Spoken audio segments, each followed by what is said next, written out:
Boa noite, meus irmãos, minhas irmãs, graça e paz. Minha gratidão a Deus por mais esse dia. Também minha oração a Deus para que Deus abençoe a sua noite e Deus nos conduza e nos abençoe neste culto que ora prestaremos a Ele. Desde já nossa gratidão a Deus por você que participa desse culto, nossa gratidão a Deus pela sua família, nossa petição ao Senhor para que a sua família seja abençoada, para que Deus conduza o seu lar e assim em todas as coisas você possa perceber a presença de Deus. Que Deus te abençoe e nos conduza nessa hora. Nós, nessa noite, estamos reunidos para estudarmos mais um pouco da Palavra de Deus. Como já iniciamos alguns dias atrás, algumas semanas atrás, os Salmos de Romagem, hoje nós daremos prosseguimento. Portanto, meu convite é você que abra sua Bíblia no Salmo 125, para que no momento certo da nossa transmissão, possamos partir para o nosso estudo. Então, nesse momento, eu o convido a abrir sua Bíblia no Salmo, no profeta Isaías, capítulo 40, versículos 12 ao versículo 31. Convido a abrir aí em sua casa, onde você estiver, o livro do profeta Isaías, capítulo 40, versículos 12 ao versículo 31. Profeta Isaías, capítulo 40, versículos 12 ao versículo 31, diz assim a palavra de Deus. Acompanhe na sua casa essa leitura. Quem na concha de sua mão mediu as águas e tomou a medida dos céus a palmos? Quem recolheu na terça parte um efa, o pó da terra, e pesou os montes em romana e os outeiros em balança de precisão? Quem guiou o Espírito do Senhor? Ou como seu conselheiro o ensinou? Com quem tomou ele conselho para que lhe desse compreensão? Quem o instruiu na vida do juízo e lhe ensinou sabedoria? Ele mostrou o caminho do entendimento? Eis que as nações são consideradas por ele como um pingo que cai de um balde e como um grão de pó na balança. As ilhas são como pó fino que se levanta. Nem todo o Líbano basta para queimar, nem os seus animais para o holocausto. Todas as nações são perante ele como coisa que não é nada. Ele as considera menos do que nada, como um vácuo. Com quem comparareis a Deus? Ou que coisa semelhante confrontareis com ele? O artífice funde a imagem, e o ourives a cobre de ouro, e cadeias de prata forja para ela. O sacerdote idólatra escolhe madeira que não se corrompe, e busca um artífice perito para assentar uma imagem esculpida que não oscile. Acaso não sabeis? Porventura não ouvis? Não vos tem sido anunciado desde o princípio? Ou não atentastes para os fundamentos da terra? Ele é o que está assentado sobre a redondeza da terra, cujos moradores são como gafanhotos. É ele quem estende os céus como cortina e os desenrola como tenda para neles habitar. É ele quem reduz a nada os príncipes e torna em nulidade o juiz da terra. Mal foram plantados e semeados, mal se arraigou na terra o seu tronco, já se secam, quando um sopro passa por eles e uma tempestade os leva como palha. A quem, pois, me comparareis para que eu lhe seja igual? Diz o santo. Levantai ao alto os olhos e vede. Quem criou estas coisas? Aquele que faz sair o seu exército de estrelas todas bem contadas, as quais lhe chama pelo nome. Por ser ele grande em força e forte em poder, nenhuma só venha a faltar. Porque, pois, dizeis, ó Jacó, e falas, ó Israel, o meu caminho está encoberto ao Senhor, e o meu direito passa despercebido ao meu Deus? Não sabes, não ouvistes que o eterno Deus, o Senhor, o Criador dos fins da terra, nem se cansa nem se fatiga? Não se pode esquadrinhar o seu entendimento. Faz forte ao cansado e multiplica as forças ao que não tem nenhum vigor. Os jovens se cansam e se fatigam, e os moços de exausto caem. Leia comigo esse versículo na sua casa. Mas os que esperam no Senhor renovam as suas forças, sobem com asas como águias, correm e não se cansam, caminham e não se fatigam. Que Deus, o nosso Deus, o incomparável Deus, como é descrito neste texto de Isaías, seja exaltado, seja engrandecido através de nós nessa noite. Eu ainda o convido a abrir seu cenário de número 22, para que celebremos através dessa música ao nosso Deus. Hino de número 22. 32.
Abaixar a sua fronte, reverendo Givanildo fará uma oração de louvor e adoração ao nosso Deus.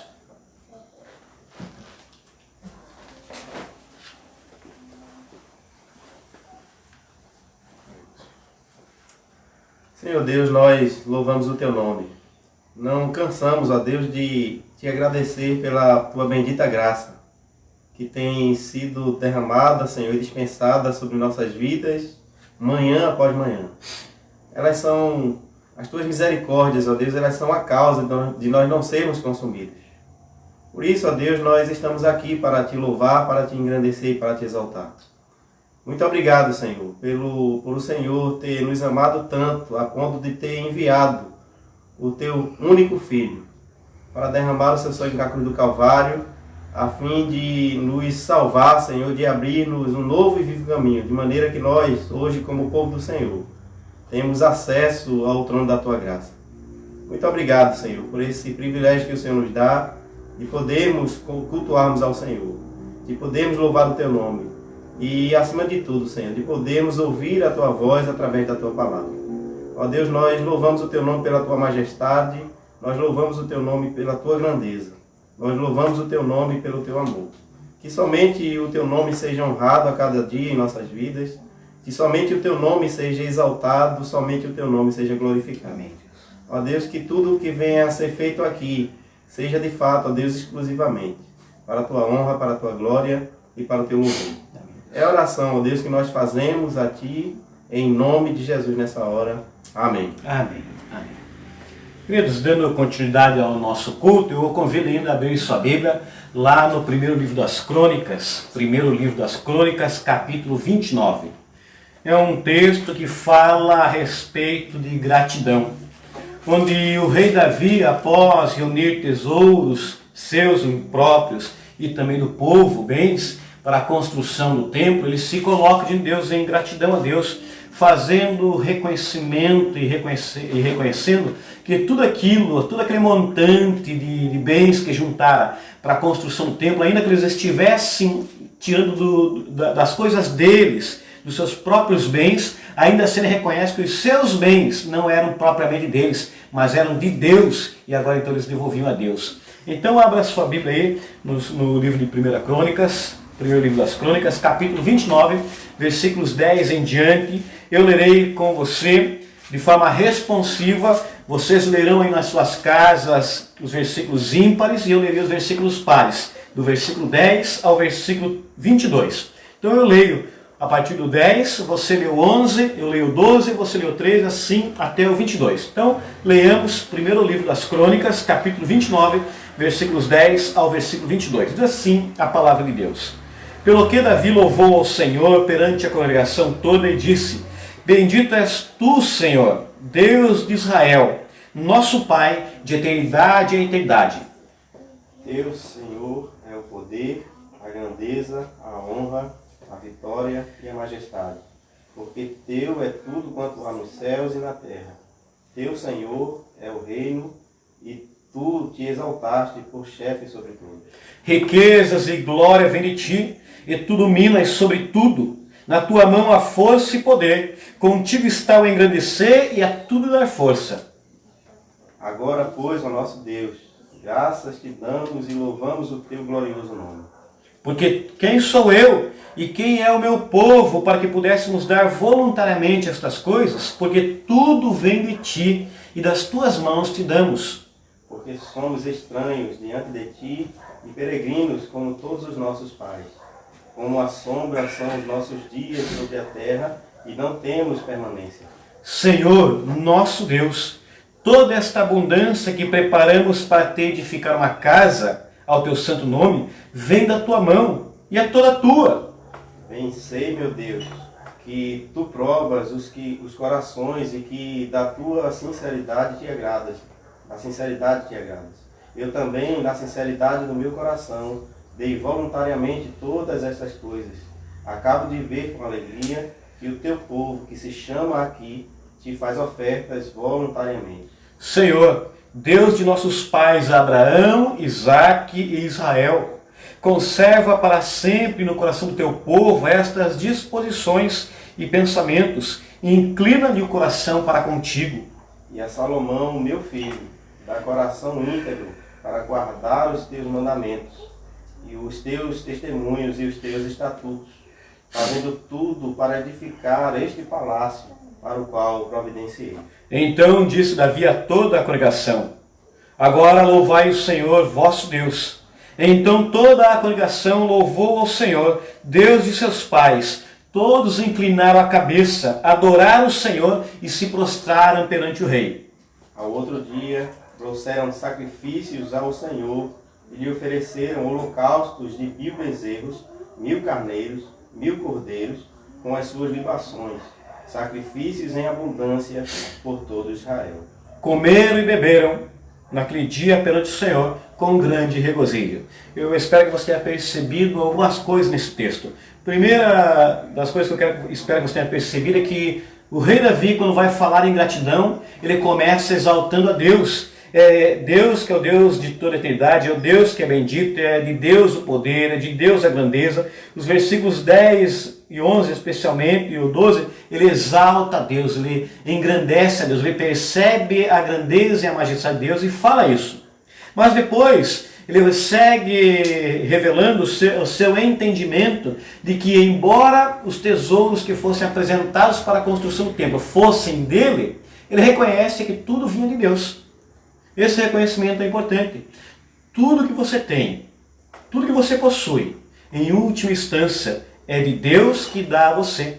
A sua família é um presente de Deus para você. Os seus bens são coisas que Deus dá para que você usufrua e goze nesta vida e tenha prazer nesta vida. No entanto, é importante que você reconheça que tudo vem de Deus.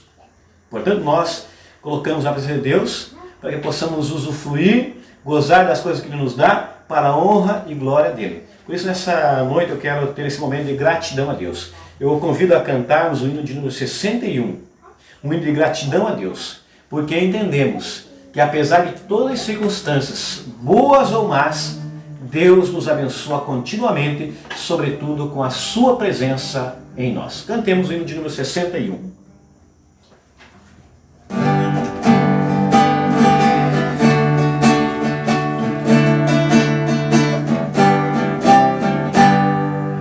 Graças dou por esta vida, pelo bem que revelou. Graças dou pelo futuro e por tudo que passou. Pelas bênçãos derramadas, pelo amor, pela aflição, pelas graças reveladas. Graças dou pelo perdão, graças pelo azul celeste e por nuvens que há também, pelas rosas do caminho e os espinhos que elas têm.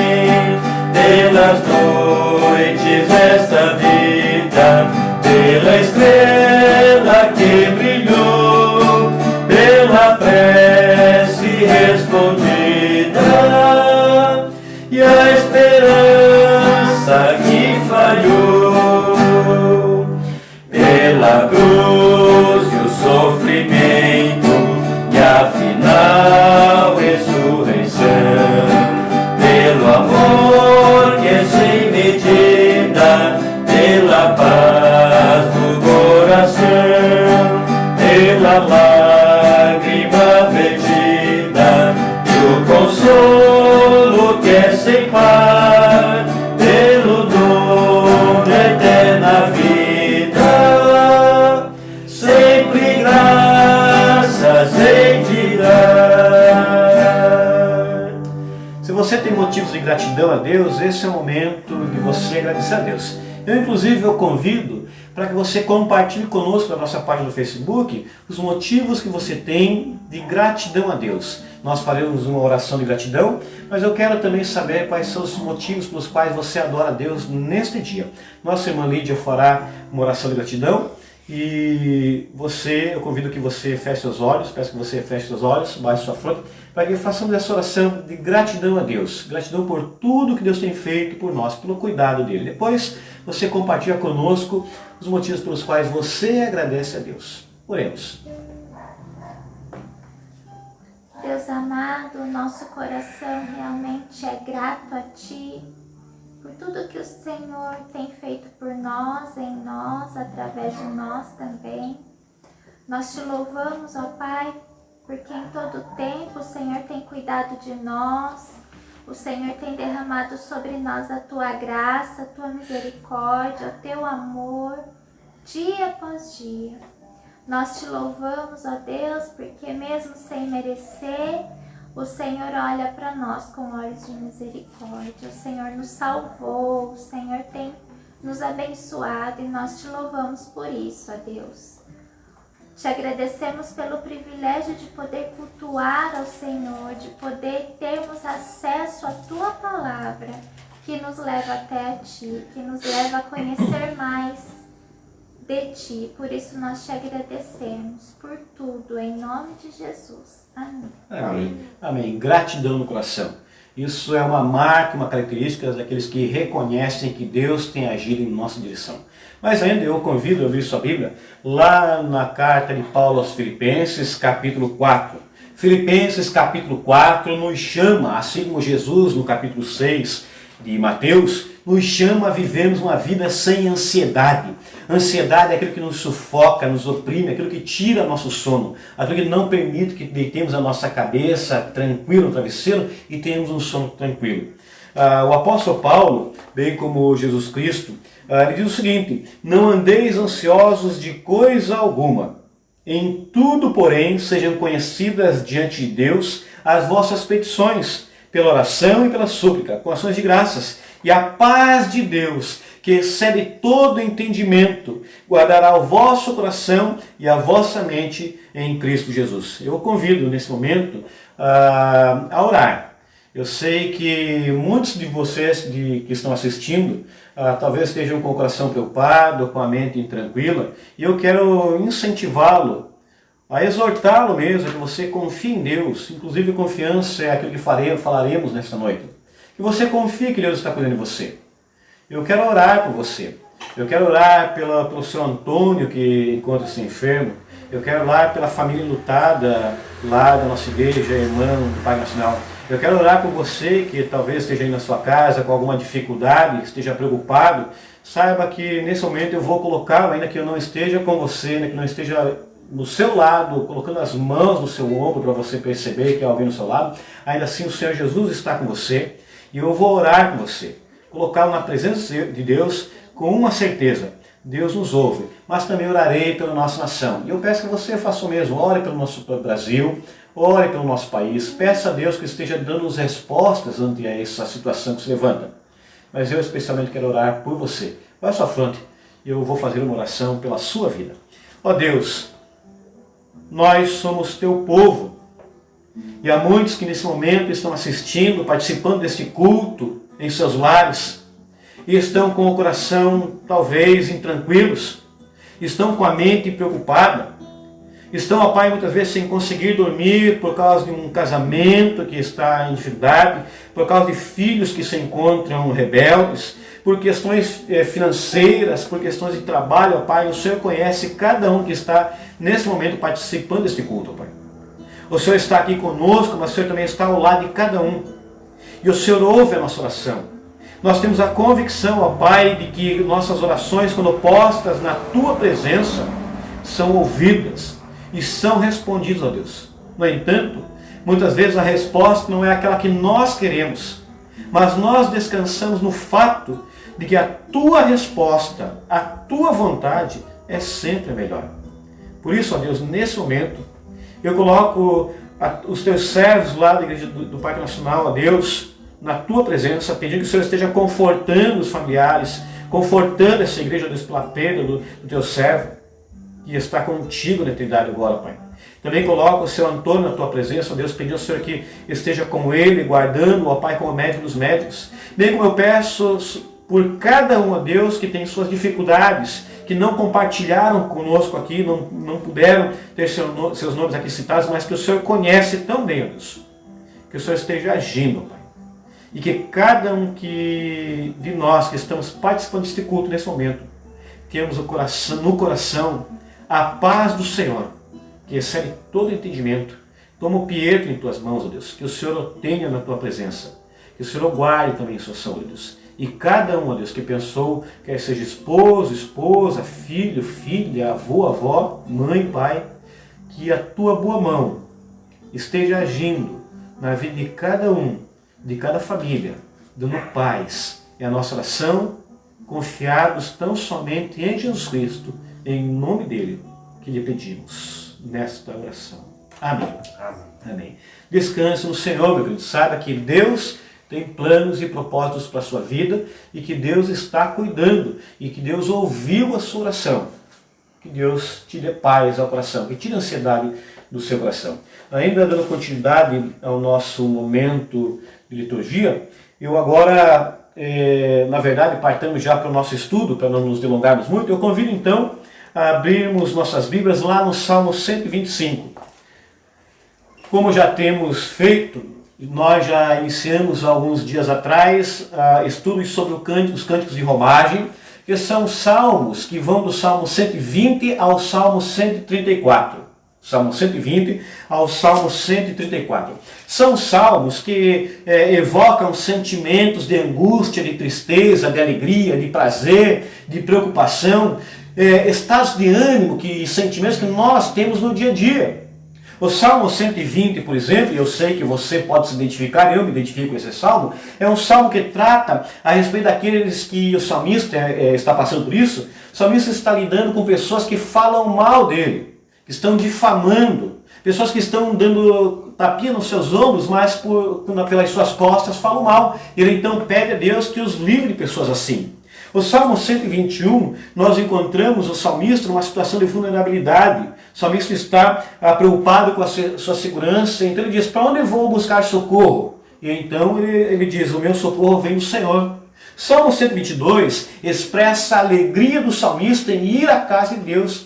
O prazer do salmista em estar no meio do povo de Deus. Salmo 123 evoca a nossa mente a ideia que o salmista nos dá de alguém que está sendo desprezado, de alguém que está sendo zombado, está sofrendo escárnio de pessoas à sua volta, e pede a Deus que não que pese a mão sobre essas pessoas que fazem isso, mas que Deus tenha misericórdia dele, do salmista. Salmo 124, o salmista traz à mente a libertação, o cuidar de Deus com ele, tremendo e maravilhoso cuidar de Deus para com a sua vida. Ele diz que se não fosse o Senhor que esteve ao seu lado, Israel que eu diga. E de fato nós podemos unir nossas vozes com o salmista e dizer, se não fosse o Senhor que está ao nosso lado, já temos a muito sucumbido. Nessa noite, eu quero compartilhar com você o Salmo 125, que diz assim, os que confiam no Senhor são como o monte de Sião, que não se abala, firme para sempre. Como em redor de Jerusalém estão os montes, assim o Senhor em redor do seu povo, desde agora e para sempre. O cetro dos ímpios não permanecerá sobre a sorte dos justos, para que o justo não estenda a mão à iniquidade. Faz o bem, Senhor, aos bons e retos de coração. Quanto aos que se desviam para as sendas tortuosas, levá-los ao Senhor, juntamente com os malfeitores. Paz sobre Israel. Vamos orar mais uma vez, pedindo a Deus direção para esse momento. Ó Deus, nós rogamos a Tua direção. Já o adoramos, ó Deus, porque reconhecemos a Tua grandeza, já expressamos a nossa gratidão. porque sabemos que tudo vem de tuas mãos. Já, ó Pai, intercedemos pelos motivos de oração, e agora, Pai, nós queremos ouvir a tua voz. Para tanto, Deus, necessitamos da orientação do teu Santo Espírito. E eu peço ao Senhor que nos dirija ao expormos a tua palavra, que nos dirija ao ouvirmos a tua palavra, para que todos saímos daqui, ó Deus, deste local em que eu estou, e cada um em suas casas, possamos ter a certeza, Deus, a convicção de que glorificamos o teu santo nome e que fomos edificados pela tua palavra. Amém. Para isso, ó Deus, rogamos mais uma vez a orientação do teu Santo Espírito. Em nome de Jesus que nós oramos e pedimos isso. Amém. Amém. Amém. Antes de partirmos para o nosso estudo, eu quero fazer algumas afirmações. Nós vivemos um tempo de insegurança, um tempo em que muitos de nós saímos de casa. Hoje nós não podemos sair, né? Hoje nós estamos de quarentena, então não podemos sair de casa, temos que ficar em casa. Mas quando tínhamos a liberdade de ir e vir, nós saímos de casa e muitas vezes havia a preocupação, especialmente em cidades grandes, em cidades maiores, de que poderíamos sair de casa, mas poderíamos não voltar. Há uma insegurança constante em nosso mundo devido à violência. A violência é tremenda, quer seja uma violência gerada a partir de um lar, onde esposo e esposa se digladiam, até uma violência como essas que encontramos no mundo afora, tal qual na Síria, onde pessoas são bombardeadas, pessoas sofrem a partir de armas. Então, a violência é exacerbada no nosso país e no mundo inteiro. Mas ainda, há uma insegurança em nossos dias no tocante à saúde. Se por um lado nós no passado tínhamos a liberdade, esses dias que temos vivido aqui, há uma preocupação enorme com a questão da saúde, com a nossa segurança, no sentido de continuarmos saudáveis, não pegarmos uma doença ou um mal que acarrete mais males ainda. Mas ainda há uma insegurança econômica. Para onde vai o Brasil? Como vai ser daqui a 40, 50, 60 dias, um mês? 3 meses, 5 meses? Como estará a economia? Como estarão os pais de família, empregados ou desempregados? Como estará a nossa nação no tocante à situação econômica? Então, há uma insegurança. Há uma insegurança no tocante ao futuro, porque nós não sabemos para onde estamos rumando. Mas há uma insegurança no tocante ao futuro, ao presente. Porque no presente nós ficamos sem saber, com as notícias que recebemos diariamente, alguns veículos de comunicação dizem uma coisa, daqui a pouco ouvimos outros, e ficamos aí nesse meio, nesse tiroteio de informações, não sabemos em que acreditar. Então vivemos um tempo certamente de insegurança, mas não é agora. Vivemos um tempo de insegurança já tem vários anos, várias décadas, por assim dizer. No entanto, aqueles que, quando pensam em segurança, há aqueles que buscam segurança em bens materiais. Há aqueles que buscam segurança na sua própria capacidade de produzir. Há aqueles que buscam segurança no dinheiro que tem. Há aqueles que encontram segurança na sua formação acadêmica. Há aqueles que encontram segurança na sua própria capacidade de administrar o seu tempo, o seu dinheiro, a sua família, os seus problemas. Não é raro e não são raras as pessoas que encontram segurança em si mesmas. No entanto, a minha pergunta nessa noite é: em quem você encontra segurança? Em quem você confia? Em quem nós confiamos? A palavra de Deus deixa claro para nós a respeito da nossa fragilidade. Eu e você somos frágeis. Se você olhar o Salmo 90, você perceberá que Deus é eterno, mas eu e você não passamos de um sopro. A nossa vida é breve, nós vivemos brevemente 80, 90 anos e isso já é enfado e canseira. Deixe-me dar um exemplo pessoal do que quando penso na fragilidade. Quando eu era garoto, era menino, eu tenho já compartilhado com vocês algumas vezes isso, eu assistia aqueles filmes de Tarzan. E eu olhava aquele filme, aquele homem sem camisa, com uma sunga, enfrentando tigres, enfrentando leões, e eu olhava aquilo ali e eu pensava: eu consigo fazer isso. Com uma faquinha só, eu consigo, porque eu sou forte. E achava então que aquilo que eu assistia era real. Mas eis que um dia eu caí na realidade. Certa feita, na minha cidade, um circo foi. E aí então eu estava lá passando por meio desse circo, por entre o circo, pelas atrações. E aí eu me deparei com um tigre. Daqueles que eu via lá naqueles filmes em que Tarzan enfrentava e matava o animal, subjugava o animal, e eu pensava que conseguia a fazer a mesma coisa que ele. Então eu vi aquele tigre e fiquei encantado, porque é um animal belíssimo de fato. Mas quando eu cheguei mais perto da jaula e vi o tamanho daquela pata, meus irmãos, eu confesso a vocês que eu caí na realidade de que se aquele animal me desse uma patada, ele acabaria comigo. E então eu percebi que o tigre é muito mais forte do que eu. E com o passar dos anos, conforme eu fui envelhecendo, fui adquirindo experiência, fui tomando consciência de quem eu sou e de qual é a minha realidade, eu percebo-me cada vez mais frágil de fato. Quer ver? Um vírus, um pequeno vírus colocou toda a humanidade para dentro de casa. Nós não podemos sair. Estamos amedrontados, com medo. Por quê? Porque um pequeno vírus pode nos levar à morte. Ou seja, eu e você, ainda que tenhamos a ilusão de força, nós somos frágeis. E aí, nós podemos, em nossa fragilidade, confiar a nossa segurança, a nossa vida, as nossas próprias mãos, ou nas mãos daqueles que estão à nossa volta, reis, governantes, poderosos, ou podemos confiar na opção que o salmista nos oferece.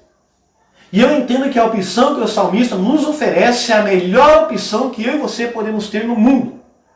Assim como nos salmos anteriores, o salmista ele olha primeiramente para Deus. Os salmos começam em Deus. O salmista ele começa depositando seus olhos em Deus. E eu quero então compartilhar com vocês a partir do primeiro versículo. Veja o que é dito aí. Os que confiam no Senhor são como o monte de Sião que não se abala. A primeira coisa que o salmista traz à nossa mente é os que confiam no Senhor. Os que creem no Senhor.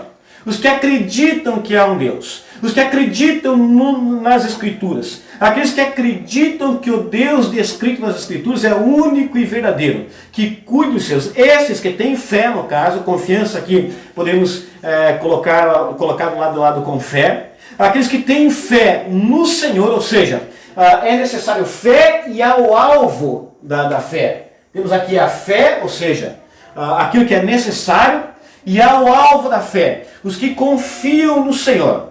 Esses que confiam no Senhor, nós podemos dizer tranquilamente, esses que confiam, são aqueles que vivem pela fé. E nas Escrituras nós encontramos, por exemplo, lá em Abacuque, capítulo 2, versículo 4, também em Romanos, capítulo 1, versículo 17, e também em Gálatas, capítulo 3, versículo 11, a seguinte verdade: o justo viverá pela fé.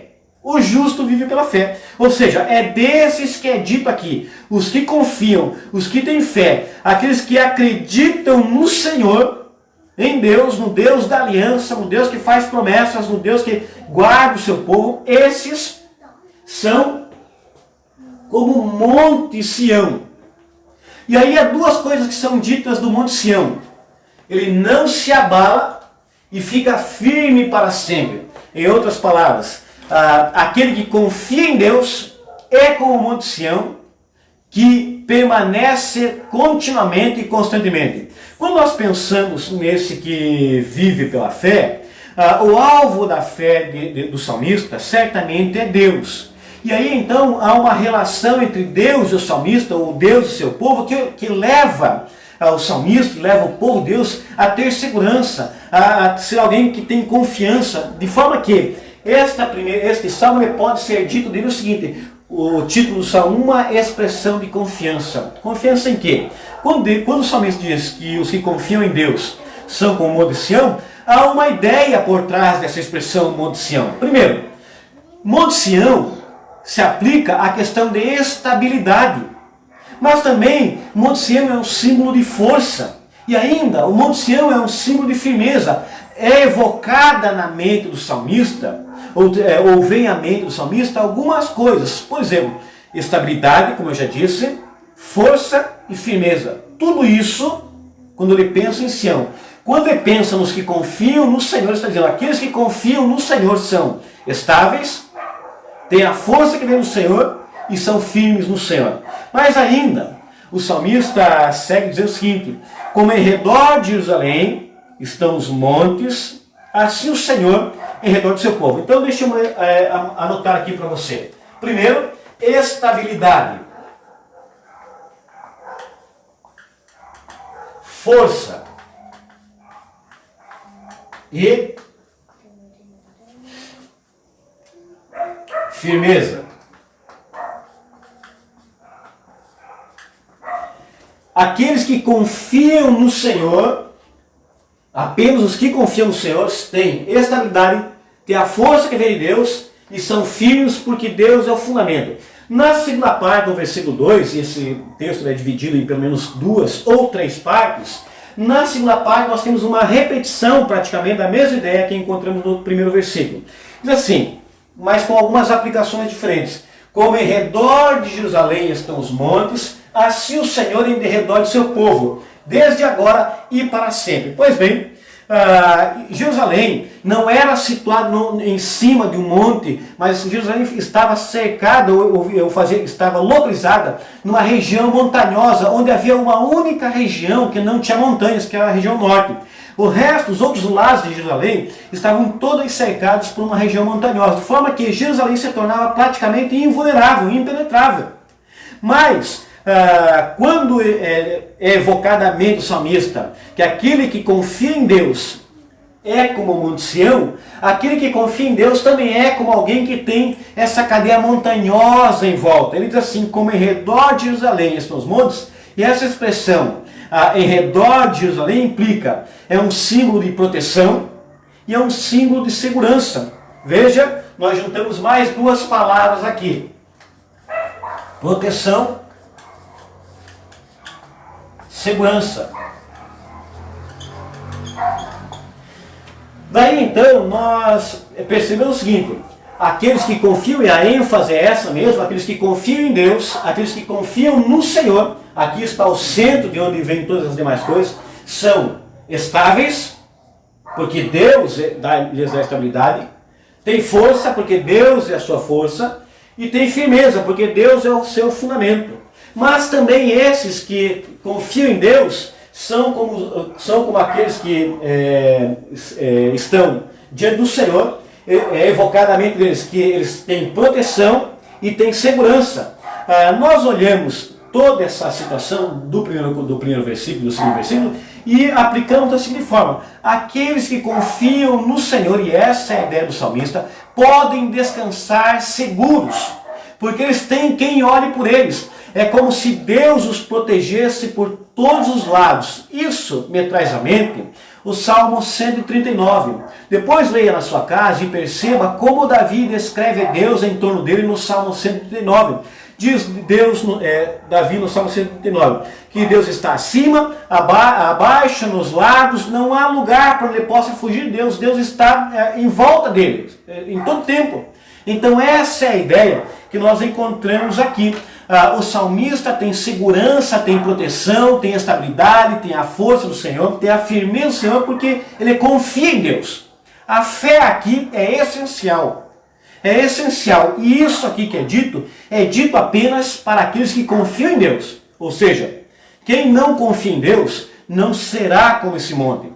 Quem não confia em Deus não terá essa proteção e segurança como aqueles que temem ao Senhor. É algo específico. O salmista está dizendo aos cristãos, o salmista está dizendo àqueles que temem ao Senhor: vocês têm um protetor, vocês têm alguém que lhes dá segurança, vocês têm alguém que lhes dá estabilidade, vocês têm alguém que lhes dá força e vocês têm alguém que lhes dá firmeza. Vamos lá, Mateus capítulo 7, versículo 25. Jesus Cristo trata a respeito de uma casa, de alguém que construiu a sua casa. E aí há 2 lugares em que o sujeito pode construir a casa. Há um lugar onde o sujeito constrói a sua casa que não é firme. Capítulo 7 de Mateus, versículos 24 ao 27. Há um lugar onde você pode edificar a sua casa, e esse lugar não é firme, e o vento vem, e as marés vêm e derrubam o seu lar. Mas há um lugar, segundo Jesus Cristo, que a pessoa edifica a sua casa, e esse lugar pode vir tempestades, pode vir as marés, pode vir o tempo ruim, e essa casa permanecerá, porque essa casa é aquela casa que está edificada no Senhor, em Jesus Cristo. Nesse sentido, nós fazemos a afirmação de que todos quanto confiam no Senhor são aqueles que têm a sua casa ou a sua vida edificada na pessoa de Jesus Cristo. São aqueles que confiam em Jesus Cristo. São aqueles que olham para a cruz e a veem vazia porque o seu Redentor ressuscitou, venceu a morte e está à direita de Deus Pai, aguardando o momento em que voltará e julgará vivos e mortos. Esses que confiam no Senhor, que têm essa segurança, que têm essa proteção, que têm essa estabilidade, que têm essa força e que têm essa firmeza, são aqueles que têm fé em Jesus Cristo. Tendo dito isso, e é para trazer conforto ao coração daqueles que leem, do peregrino que ia pelas estradas, do peregrino que olhava Jerusalém ao monte, talvez daquele cidadão de Israel que estava lá no cativeiro da Babilônia, ou talvez daqueles que no contexto de Davi eram perseguidos. O fato é que aí, qualquer que seja o contexto em que esse salmo tenha sido escrito, a ideia é a mesma. Aqueles que confiam no Senhor podem descansar. E eu quero dizer para você nessa noite, nesse primeiro momento, você pode ter paz no seu coração. Se você crê em Jesus, você pode descansar seguro. Se você ainda não crê em Jesus Cristo, hoje é o momento, agora é a hora de passar a entender e buscar nas Escrituras, buscar através da oração, dizer: Deus, entre em meu coração, para que Ele habite a sua vida. E você então possa ter essa segurança. Este salmo, ele quer trazer segurança, paz ao coração daqueles que o cantavam e de nós que lemos. Ele tem sido de remédio, de conforto, de consolo a gerações no decorrer da história da humanidade. Porque mostra que aqueles que creem em Jesus Cristo, mostra aqueles que creem em Deus, que edificam a sua vida no fundamento bom e verdadeiro, tem segurança, tem estabilidade, tem paz, tem conforto. E eu tenho convicção de que tudo isso você deseja para a sua vida. Eu tenho convicção de que você, nesse momento em que o país vive, você quer paz. Você não quer mais um monte de vídeo, um monte de palavra, um monte de debate. Está essa doença, está não sei quantos morreram, quantos não morreram. Você não quer isso. Você quer paz. Mas eu quero dizer para você que essa paz, que excede o entendimento, que vai além dessa doença, que vai além das dificuldades, é a paz que somente Jesus Cristo pode dar. Os que confiam no Senhor são esses que têm a tranquilidade e a segurança e a proteção que vem de Deus. Os que confiam no Senhor são como um monte de Sião que não se abala. Ou seja, não é qualquer notícia, ou melhor, notícia alguma vai tirar os olhos dele do Senhor. Porque ele está firmado em Cristo. Nada vai derrubá-lo. Por quê? Porque ele está firmado em Cristo. Lembra do Salmo 73? O que faz Asaf? Senhor, quase me resvalam os pés. Quando eu olhei para o inimigo, quando eu olhei para aquele que prosperava e aquele que não temia o Senhor, mas quando eu voltei meus olhos para ti, acertei minha caminhada, voltei ao ritmo certo, voltei à confiança, voltei ao foco verdadeiro. Não se abala aquele que confia no Senhor. Até pode passar momentos difíceis, e passa, mas é firme para sempre, porque ele confia em Deus. A sua vida está na presença de Deus. E essa ideia é corroborada mais uma vez com a ideia de que o Senhor, e aqui eu quero fazer um desenhinho, aqui está você, aqui é você. A ideia desse segundo versículo é como se você estivesse protegido completamente pelo Senhor. E de fato você está protegido completamente pelo Senhor. Deus guarda a sua vida. Isso não significa que você não possa ter dificuldades, devemos deixar isso bem claro, mas significa que a presença constante e contínua de Deus é junto a você, que confia nele. Ou seja, você que confia em Deus, goza da presença de Deus continuamente, guardando-lhe, dando segurança. Você precisa entender que a sua vida não está nas mãos de homens, mas a sua vida, que confia em Deus, está nas mãos do Senhor. Essa é a primeira parte. Ele evoca segurança, proteção, ele quer trazer confiança. Você confia em Deus? Nesses dias de pandemia, como tem estado o seu coração? Você tem sido alguém tranquilo, preocupado, em demasia? Tem dormido tranquilo, em paz? Pois eu quero dizer para você, saiba que há muitas dificuldades à volta, mas você pode dormir tranquilo, porque Deus cuida de nós. E Deus é aquele em quem podemos confiar. Bom? Vamos lá, dando prosseguimento aqui. Agora, a partir do versículo 3.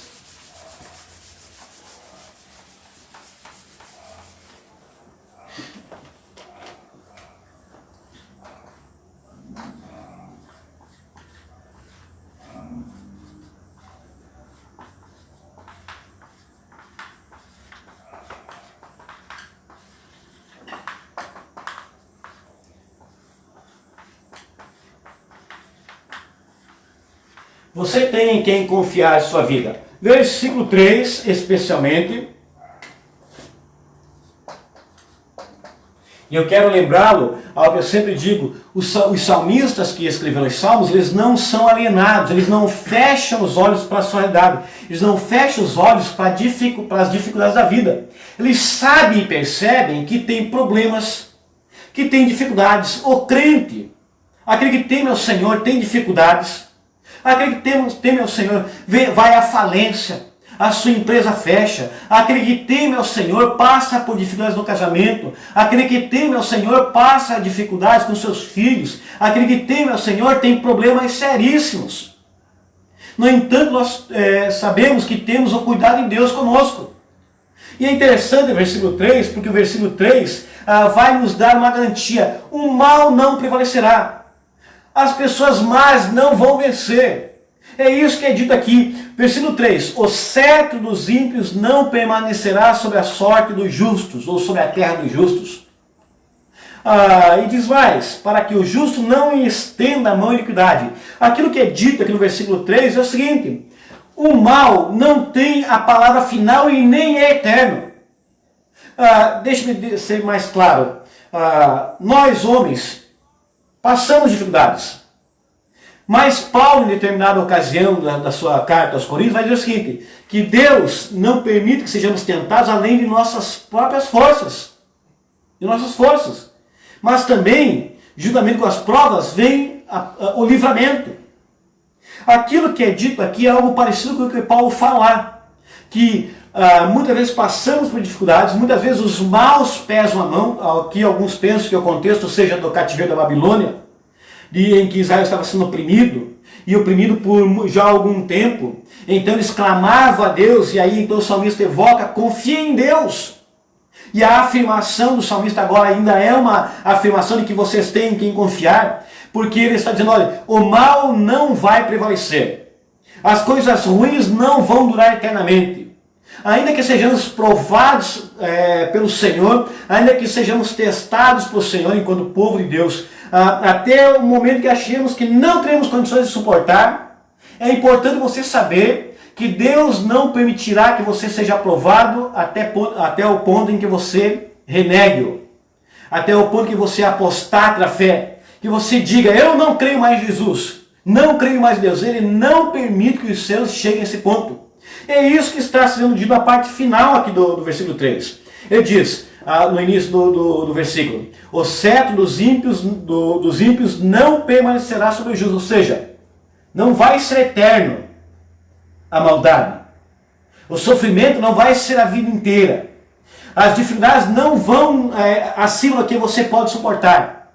E a razão de não ser acima do que nós podemos suportar, diz o salmista, para que eu e você não imaginemos que porventura fazer o mal seja uma boa opção. É isso que está dizendo quando fala assim, para que o justo não estenda a mão à iniquidade. Para que eu e você não imaginemos que aqueles que são injustos, são ímpios, fazem o mal e prosperam, vamos fazer como eles, porque isso é bom. Deus está dizendo através do salmista assim, o mal não dura eternamente e continuamente, para que os que são de Deus não achem que fazer o mal compensa. Não compensa fazer o mal. Não compensa desviar-se dos caminhos do Senhor. É isso que ele está dizendo aqui a nós, que o mal tem uma duração. Que os problemas surgirão, mas não serão eternos. No entanto, Deus não permite que sejamos provados a ponto de acharmos que o mal é a melhor opção do que o bem.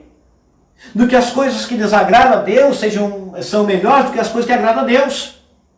E então ele se coloca em Deus dizendo o seguinte, olha, fazer a vontade de Deus é sempre melhor, em outras palavras. Para que eu e você não achemos que pecado é coisa melhor do que agradar a Deus. É interessante que, bem pontual, nós podemos pensar nessa situação da seguinte forma. Quantos de nós, se você já teve experiência, ou melhor, se você é alguém que veio de fora, que você é alguém que não cresceu na igreja, e aí um dia Deus tomou a sua vida, abriu seu coração, seus olhos, e você converteu-se, ou foi convertido. E aí, então você está na igreja, e aí começam a vir provas, e dificuldades mesmo, a ponto de você olhar e falar, puxa vida, quando eu estava fora da igreja, quando não era crente, não era assim. As coisas parecem que eram melhores, parece que não havia tanta dificuldade, parece que não tinha tanto problema, parece que tudo era mais fácil, eu vou deixar de ser cristão. É para que isso não ocorra que o salmista vem dizer que o mal e as provas e provações não duram a vida toda. Para que você e eu não tenhamos essa ideia de que era tão bom, que antes era melhor e agora parece que só tem problema. Não! Estar com o Senhor é sempre melhor. Por isso ele fala, o mal não dura para sempre. Não vai imaginar você que praticar iniquidade, estender a mão em iniquidade, fazer coisas que desagradam a Deus, é melhor, porque não é. Confie em Deus. Em outras palavras, é o que ele está dizendo. Continue confiando em Deus. E ele então, no versículo 4, confie em Deus. Confiar. Versículo 4 e versículo 5. Versículo 4 primeiro. O salmista coloca duas coisas. Ele faz uma oração agora. Como quem faz uma oração. Senhor, faze o bem. A quem? Aos retos e bons. Quem são esses por quem ele está orando? Aos retos de coração e aos bons. Quem são esses por quem ele está orando? Você pode me dizer? Se você pode me dizer, eu peço que você então diga lá na página do Facebook. Que você responda lá quem é esse que você acha que o salmista está orando. Por quem ele está orando? Pois bem, ele está orando por aqueles que ele cita lá no primeiro versículo. Os que confiam no Senhor. Há uma similaridade aqui. Esses retos e bons, por quem ele ora, são aqueles que confiam no Senhor, aqueles que amam a Deus, aqueles que querem agradar a Deus, aqueles que querem andar nos caminhos do Senhor, aqueles que olham para Deus e confiam no Senhor nas suas vidas, aqueles que fundamentam a vida em Deus, em Jesus Cristo.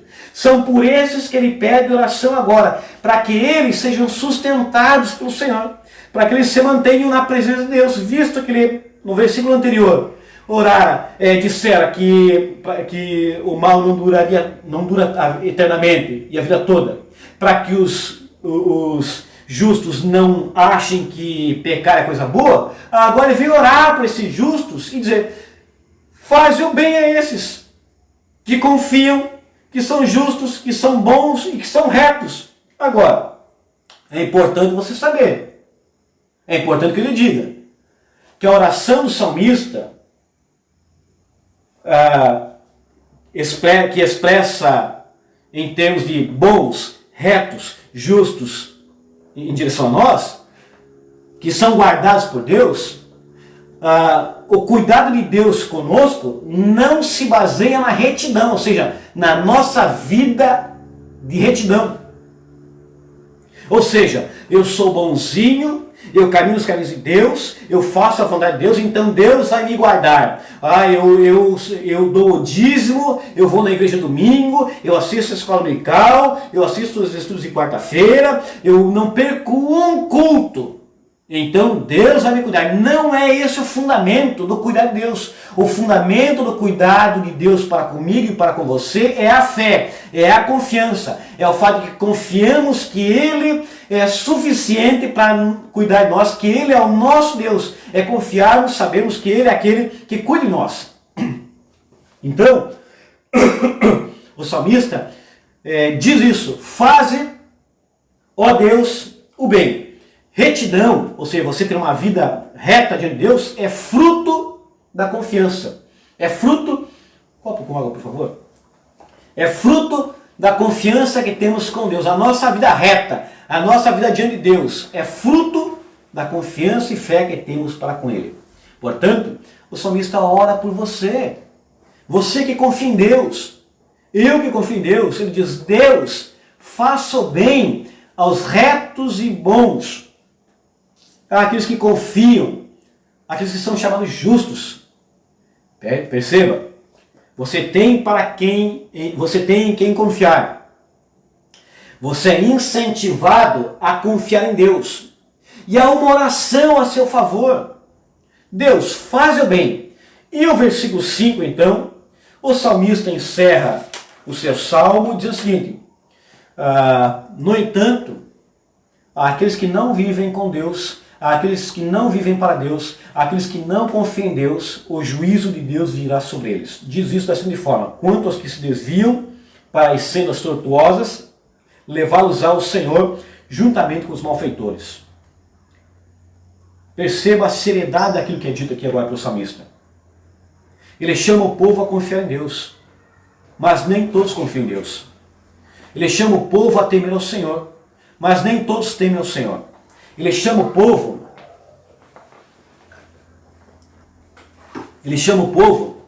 a olhar para o Senhor, a afirmar a sua casa no Senhor, porque o Senhor é presente com eles. Mas ainda há pessoas que não aceitam, não querem essa presença em suas vidas. Então, diz o salmista, o juízo de Deus virá sobre esses, que são chamados aqui de malfeitores, que se desviam. São aqueles que desejam viver segundo o seu próprio pensamento, segundo a sua própria visão de vida. Aqueles que não querem nada com Deus, aqueles que se desviam dos caminhos retos, aqueles que não vivem em retidão. São aqueles que focam em coisas contrárias a Deus. Há aqui um contraste tremendo. Há aqueles que confiam no Senhor, que contam com a presença, com o cuidado, com a segurança de Deus. E há aqueles que não confiam em Deus, que não querem nada com Deus, cujo salmista diz, sobre eles virá o juízo. Sobre eles virá o juízo.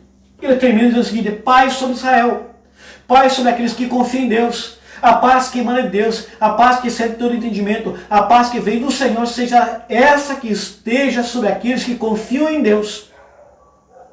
Nós encontramos nesse salmo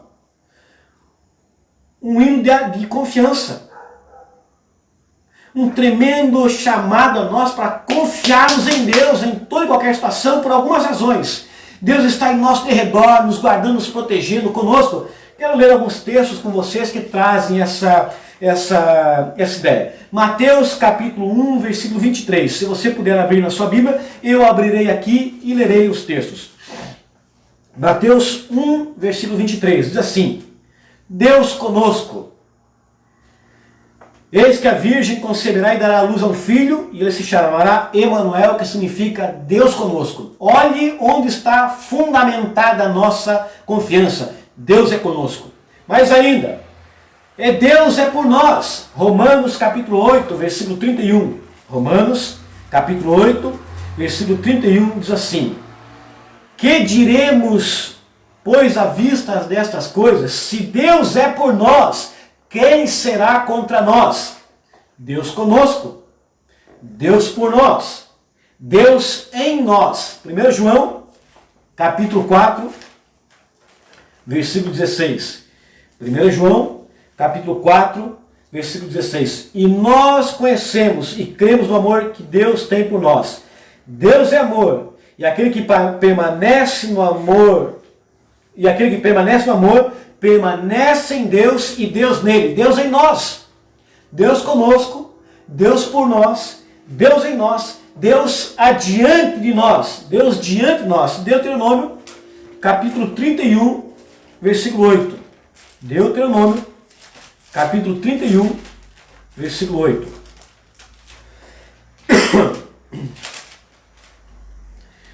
O Senhor é quem vai adiante de ti. Ele será contigo, não te deixará, não te desamparará. Não temas, não te atemorizes. Deus adiante de ti, Deus contigo, Deus acima de nós. Cântico dos Cânticos, capítulo 3, ou Cantares de Salomão, como você quiser, capítulo 3, versículo 2. Levantar-me-ei, pois, eu rodearei a cidade, pelas ruas e pelas praças, buscarei o amado da minha alma, busquei-o e não achei encontrar nos guardas. Deus acima de nós. Ainda, Deuteronômio, capítulo 33, versículo 27. Deuteronômio, capítulo 33, versículo 27. O Deus eterno é a tua habitação, e por debaixo de ti estende os braços eternos, como se te pegasse no colo e te ninasse. Deus conosco, Deus por nós, Deus em nós, Deus adiante de nós, Deus acima de nós, Deus abaixo de nós no sentido de nos segurar. E por fim, Deus em torno de nós, Salmo 125, versículo 2. Como em derredor de Jerusalém estão os montes, assim o Senhor em volta os que o temem. Mas ainda, eu quero ler ainda com você Hebreus capítulo 13. Hebreus capítulo 13, versículo 5, a parte B. De maneira alguma te deixarei, nunca jamais te abandonarei. Esse salmo, irmãos, evoca a confiança que devemos ter no Senhor. Porque quando confiamos em Deus, estamos certos que estamos protegidos, estamos seguros, somos guardados, somos consolados. Em Deus podemos confiar porque Ele está conosco, nos envolvendo. E como eu disse anteriormente, se você quer ver um salmo onde expressa essa ideia, leia o Salmo 139 em sua casa e verá o cuidado de Deus para com os seus. Desde antes de nascermos, Ele já cuidava de nós. Na nossa morte, Ele cuida de nós. Na vida eterna, Ele já assegurou a nós. Nós temos um Deus em quem podemos confiar. Portanto, nessa noite eu quero dizer a você que você tem um Deus em quem você pode confiar. Você tem um Deus que lhe traz segurança. Você tem um Deus que lhe protege. Você tem um Deus que lhe guarda. Mas quando eu digo você tem um Deus, a pergunta anterior a essa expressão é: você confia em Deus? Você teme ao Senhor? Se você teme ao Senhor, eu tenho convicção de que, apesar dessa situação que vive o mundo, você tem tido dias de paz. Porque a paz que Deus nos dá não é uma paz como o mundo a dá. É uma paz que excede todo o entendimento. E nós somos chamados pelo salmista a confiarmos em Deus. A sabermos que a minha vida, a sua vida, a nossa igreja, o nosso país, a nossa cidade, o mundo, tem um Deus que está no controle de todas as coisas. E especialmente aqueles que temem ao Senhor contam com o cuidado de Deus certo. Em nome de Jesus, descanse sobre esse cuidado. Em nome de Jesus, saiba que Deus está com você, está cuidando de você, luta por você,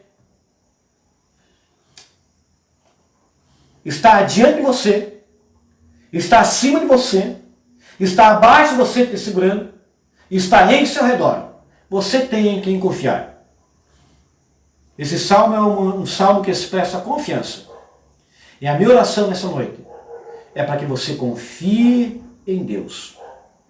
E hoje, quando você deitar a sua cabeça no seu travesseiro, depois de ter visto um monte de notícia, uma notícia ruim, por sinal, tem muita notícia que não vale nem a pena mais ver, você possa deitar a sua cabeça e descansar seguro.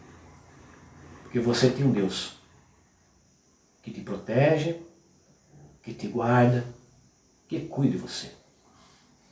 Que Deus te abençoe em nome de Jesus. Mas eu preciso encerrar dizendo o seguinte: para que isso seja verdadeiro, você precisa conhecer mais e mais a Jesus Cristo. Você precisa saber que Ele é o fundamento que nos dá toda essa confiança. Você precisa saber que aqueles que confiam são aqueles que têm a vida fundamentada em Jesus. De tal forma que nós não olhamos mais para o Monte Sião, nós não olhamos mais para as cadeias rochosas, as montanhas, mas nós olhamos para Jesus. E confiamos em Jesus. E sabemos que nele a nossa vida repousa segura. Que nele encontramos segurança. Que nele encontramos paz. Que nele encontramos proteção. Eu não sei como está a sua vida. Eu não sei quais são as dificuldades que você tem enfrentado. Talvez nesse momento você esteja enfrentando situações adversas terríveis. que levam-lhe a questionar até mesmo se Deus está do seu lado. Mas eu quero dizer a você, que se você confia em Jesus, se você crê que Ele é o fundamento da sua vida, você pode hoje deitar tranquilo e repousar. Porque só Ele pode te dar paz. Que Deus te abençoe em nome de Jesus. Vamos cantar o hino de número 400 e logo após cantarmos o hino 400, o nosso irmão o presbítero Esdras fará a oração final. Então, cantemos o hino 400.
Bendito Deus, nosso Pai, nós queremos te agradecer pelo dia que o Senhor nos conservou, Pai, com vida, com saúde, pelo privilégio, Pai, de estarmos na Tua presença, Pai amado, nesse momento, onde pudermos ler a Tua palavra, cantar hinos que exaltam o Teu nome, Pai amado.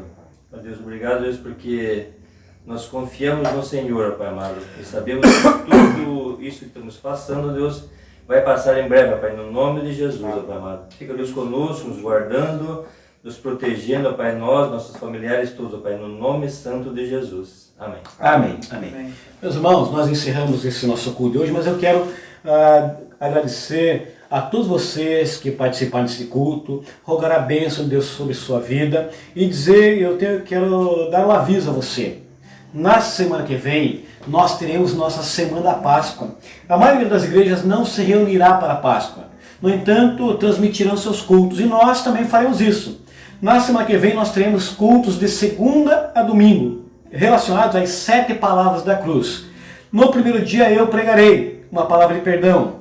Na segunda-feira. Na terça-feira, o reverendo Guto, da Igreja do Presidente do Ipanema, trará a segunda palavra da cruz, uma palavra de salvação, aquela que é dita ao ladrão da cruz. Na quarta-feira, o nosso irmão Luiz Cláudio será o pregador. Na quinta-feira, nosso irmão pastor Maciel. Na sexta-feira, o reverendo Everton. No sábado, o pastor Givanildo. E no domingo, eu voltarei a pregar. Então, a semana inteira teremos mensagens sobre as 7 palavras da cruz. Então, eu convido você a participar conosco, a assistir, a convidar pessoas a participar e assistirem e cultuar a Deus conosco. E eu quero dizer o seguinte, você não está assistindo um culto, você está participando de um culto. Juntos, ainda que não presencialmente, celebramos ao Deus da vida. Que Deus te abençoe, que Deus guarde esse restante de noite, que Deus dê a você um bom dia de amanhã na presença dEle. Que Deus o guarde e um abraço a todos. Até mais.